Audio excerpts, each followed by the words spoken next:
जगतसिंहपुर जिला मैंदीपुर चलता 3 दिन रौज महोत्सव उद्यापित होगी। जनार्दन शिशु उद्यान पाठागार कमिटी पक्षर 3 दिन धरी चलता रौज महोत्सव आयोजित एक कार्यक्रम में मुख्य अतिथि भाव में जगतसिंहपुर नवनिर्वाचित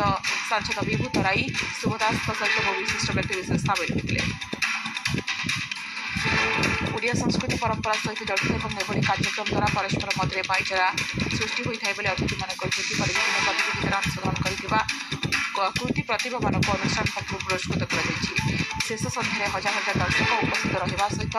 सांस्कृतिक कार्यक्रम मजा लेते। जगतसिंहपुर स्थित अलका आश्रम पक्ष नवनिर्वाचित विधायक अमरेन्द्र दास को संबर्धित कर प्रथम अमरेन्द्र दास हाटबजार स्थित ऐतिहासिक पीठ अलका आश्रम पीठ में पहुंची जातिर पिता महात्मा गांधी प्रतिमूर्ति में माल्यार्पण कर